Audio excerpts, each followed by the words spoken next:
Hello, मी अनिता तुम्हा सगळ्यांचं स्वागत करते आजच्या ह्या नवीन ब्लॉग मध्ये।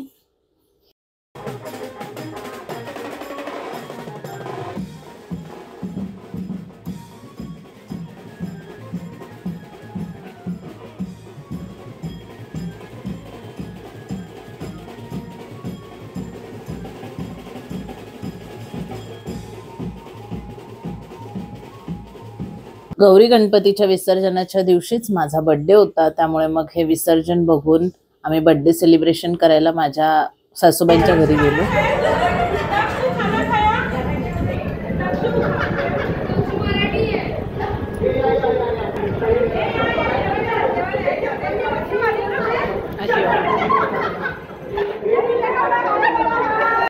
आम्ही सगळे जवळ राहत असल्यामुळे असं बर्थडे सेलिब्रेशन किंवा काही असेल तर सगळे जण एकत्रच सेलिब्रेट करतो।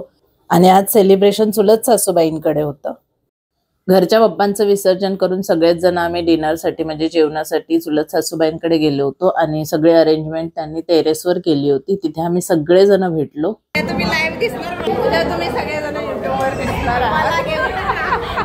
तुला पहिली घेतली, मला पहिली उतरून काढा बाहेर।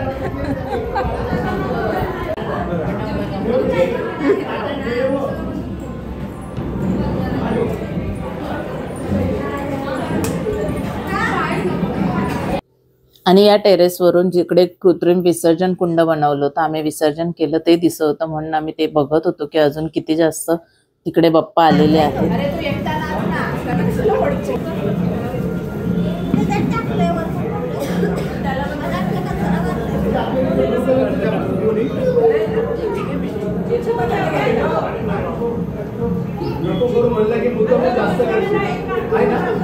सगळे एकत्र भेटल्यानंतर खूप जास्त गोंधळ असतो आणि आम्ही तर सगळेच जण खूप जास्त एन्जॉय करणारे आहोत। ही माझी सगळी सासरची माणसं आहेत। माझी सासरची फॅमिली खूप जास्त अतरंगी म्हणजेच खूप जास्त एन्जॉय करणारी आहे।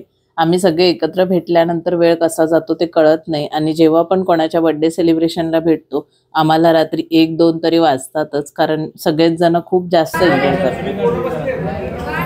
मंडळाचा आणि हा आहे स्वराज, माझ्या छोट्या दिराचा मुलगा। त्याला हे सगळं काम करायला खूप जास्त आवडतं आणि तो हे ब्लॉग डेली बघतो, त्यामुळे त्याचं असं झालेलं की माझा पण व्हिडिओ शूट कर, मला पण व्हिडिओ मध्ये घे। म्हणून सगळे त्याला चिडवत होते की तू काहीतरी काम कर मगच तुझा व्हिडिओ शूट करणार। आणि अशी धमाल चालली होती सगळ्यांची, म्हणून मग मी त्याचा व्हिडिओ शूट केला, कारण त्याला बघायचं होतं स्वतःला व्हिडिओ मध्ये आणि त्याला आवडतं पण हे सगळं काम करायला। पण सगळेजण त्याची खूप जास्त मस्ती करत होते। तो शेवटी आजीकडे आला आणि उभा राहिला आणि मग असं आमचा सगळ्यांचा डिनर करून झाला आधी, त्यानंतर मग केक कटिंग करायला घेणार होतो आम्ही।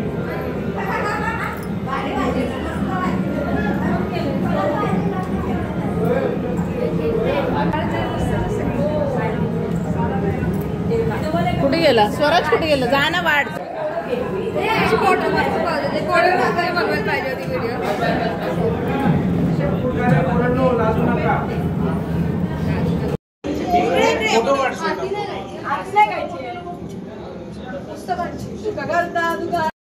Happy birthday to you, happy birthday to you, happy birthday dear, happy birthday to you, may God bless you, may God ये आए बार बार दिन ये गाए, तुम जियो हजारों साल, ये मेरी ये आरज़ू, हैप्पी बर्थडे टू यू।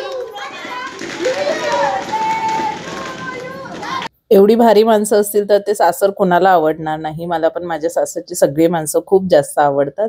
हा बर्थडे सेलिब्रेशन इथेच संपलं। मी कॅमेरा बंद करून एन्जॉय केला पुढे बर्थडे आणि त्याच्यानंतर मी डायरेक्ट व्लॉग तिसऱ्या दिवशी चालू केला, जेव्हा माझ्याकडे आली होती चिऊ। इथे चिऊची एंट्री आहे। चिवड्या कोण आले? कुठे आली तू? कुठे आली? कोणाकडे आली तू? काय लावून आली? अयो नेल पॉलिश लावली। आले तू कशाला आली? काय लावले? लिपस्टिक। खूप दिवसांपासून माझ्या भाच्याला आणि भाचीला मला भेटायचं होतं, म्हणजे माझ्या घरी यायचं होतं, त्यामुळे ते लोक आले होते सॅटर्डेला। जेवण तर रेडी होतं, पण मी बिटाची कोशिंबीर बनवली. भाऊ आणि पप्पाचा उपवास असतो, ते खिचडी खाणार होते म्हणून आम्ही तिघीच होतो. पण एवढी छान झाली होती ही बिटाची कोशिंबीर. बीट किसून त्याच्यामध्ये दही मिक्स केलं आणि त्याला जिरं, कढीपत्ता आणि मिरचीची फोडणी दिली. खूपच छान टेस्टी ही रेसिपी लागते. थोडीशी साखर आणि थोडंसं मीठ वरून ॲड करायचं आणि त्यानंतर चालू झाली सगळ्यांची मस्ती. अयांश आमचा जेवढा शांत आहे तेवढीच चिऊ जास्त मस्तीखोर आहे. तिच्यावर सतत लक्ष ठेवावं लागतं, नाहीतर ती काही ना काहीतरी उद्योग करत असते आणि कोणालाच घाबरत नाही आणि कोणाचंच ऐकत नाही. त्यामुळे तिचं सतत असं चालूच असतं काही ना काहीतरी. आणि तिचा पप्पा तिला अडवून अडवून थकला की मग तिला असं पकडून ठेवतो. त्याच्यानंतर मग आम्ही सगळ्यांनी जेवून घेतलं. आजच्या मेनूमध्ये पनीर भुर्जी होती, कांद्याची पात मम्मी घेऊन आली होती आणि भाकरी आणि बिटाची कोशिंबीर. असं सगळं छान जेवण वाढून घेतलं, जेवण करून घेतलं. खूप गप्पा मारल्या आम्ही सगळ्यांनी आणि दुसऱ्या दिवशी आम्ही सगळेजण जाणार होतो सिद्धिविनायकचं दर्शन घेण्यासाठी. कारण सुट्टी पण होती आणि सगळ्यांना वेळही होता, सगळे एकत्र होतो. त्यामुळे म्हटलं आपण उद्या सिद्धिविनायकला जाऊन येऊया. इथे मी जेवण करायला घेतलं. चिवला ते रेड कलरचं काय आहे ते विचारण्यात खूप इंटरेस्ट होता, पण तिला ते खायचं नव्हतं. फक्त ते बघू बघू हातात दे एवढंच तिचं चालू होतं नाटक. आणि सगळे एकत्र भेटल्यानंतर खरंच खूप मजा येते. बसा बसा चला. आता ह्यातलं काढून घ्या. हे खीर खायला वाटते. तू खीर पिती? तुझ्या ह्यातलं काय देतो? तेवढ्या काय करतो तू? हात काढायचा. हा कुटा कुटा कुटा. करू का बंद? हा करा.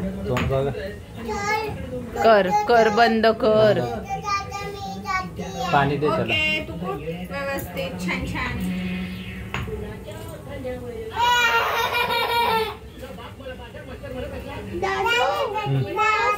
आणि असं चिवबरोबर तो दिवस संपला. डायरेक्ट दुसऱ्या दिवशी आम्ही निघालो होतो सिद्धिविनायकला. आम्ही तर बाईकवर जाणार होतो, पण या सगळ्यांचं कॅब बुक करायचं चालू होतं काम, म्हणून तिथे थांबलो होतो. पाऊस बारीक बारीक येत होता, पण काही हरकत नाही, मजा वाटत होती सगळ्यांनाच. चिऊ एक्सायटेड होती कारण ती फर्स्ट टाइमच चालली होती सिद्धिविनायक बाप्पाला बघायला. आणि मग आम्ही सगळेजण निघालो दर्शन घेण्यासाठी. आज संडे होता, त्यामुळं असं वाटत होतं की लाईन असेल, पण विसर्जनामुळे मला असं वाटलं की कमी लाईन असेल. सो गेलोच आम्ही. आणि कुठे राहिले ते लोक अजून?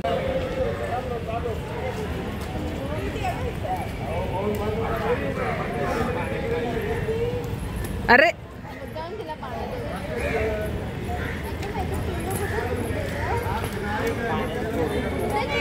चला चला. कमी होती पण लाईन तर होतीच. आम्हाला 1 तास लागला असेल दर्शनाच्या लाईनमध्ये. पण चिल्लीपिल्लींची जी मज्जा चालू होती त्याच्यामध्ये टाइम पटकन निघून गेला आणि तो 1 तास लगेच संपला असं वाटलं मला. लाईनीमध्ये खूप ह्यांची धमाल चालू होती. आणि तुम्हाला सगळ्यांनाच माहिती आहे की सिद्धिविनायक मंदिराच्या आतमध्ये गेल्यावर कॅमेरा अलाउड नाही आहे, त्यामुळे मी बाहेरच जेवढं करता येईल तेवढं शूट केलं. ही मूर्ती खूप खूप खूप सुंदर आहे. मी जवळून या मूर्तीला बघण्याचा प्रयत्न करत होती, पण अजून लाईन तिथपर्यंत पोहोचली नव्हती. खूप सुंदर मूर्ती ही बाहेर ठेवलेली सुद्धा आहे. त्याच्यानंतर मग आमची लाईन हळूहळू संपली आणि मी त्या मूर्तीपर्यंत पोहोचले. मला खरंच खूप भारी वाटलं. मी तिथेच थांबली होती 2-3 मिनटं. सगळी लाईन पुढे गेले आणि नंतर मग मी त्यांच्याबरोबर पाठवून त्यांच्याकडे गेले. या बाप्पाचं तुम्ही दर्शन करून घ्या. आतमध्ये जमलं तरच मी शूट करेन, नाही तर नाही. ही आतमध्ये पोहोचल्यानंतरची परत ही एवढी मोठी लाईन होती, जी खूप फास्ट मी तुम्हाला दाखवली. स्क्रीनवरच्या बाप्पांना बघून घ्या, कारण आतमध्ये हेच बाप्पा आहेत ज्यांचं दर्शन तुम्हाला करायचं आहे. फायनली आम्ही आतमध्ये पोहोचलो. आय थिंक आत्ताच गणेश उत्सव संपलाय, त्यामुळे मंदिर खूपच सुंदर सजवलं होतं. खूप छान डेकोरेट केलं होतं. सगळेजण शूट करत होते आणि तिकडचे जे सिक्युरिटीजवाले होते ते सगळे सांगत होते की कॅमेरा बंद करा. त्यामुळे मी इथेच कॅमेरा बंद केला. फक्त हे डेकोरेशन तुमच्याबरोबर शेअर केलं आणि त्यानंतर मी पण मोबाईल आतमध्ये ठेवला आणि छान मस्त शांतपणे बाप्पाचं दर्शन घेतलं. दर्शन घेऊन झाल्यानंतर आम्ही बाहेर आलो. असं वाटतंय ना हे या लाइटिंगकडे बघून की रात्र झाली आहे, पण नाही, दिवसासुद्धा ही लाइटिंग एवढी सुंदर दिसत होती. आणि मग त्याच्यानंतर आम्ही निघालो दर्शन करून. तर मग आजचा ब्लॉग तुम्हाला कसा वाटला आणि तुम्हाला पण बाप्पाचं दर्शन झालं का, घेता आलं का, हे मला कमेंट करून सांगा. आणि सबस्क्राईब केलं नसेल तर प्लीज लवकर सबस्क्राईब करा माझ्या या चॅनेलला. आपण सगळे भेटूयात नेक्स्ट ब्लॉगमध्ये. तोपर्यंत तुम्ही सगळे काळजी घ्या. बाय.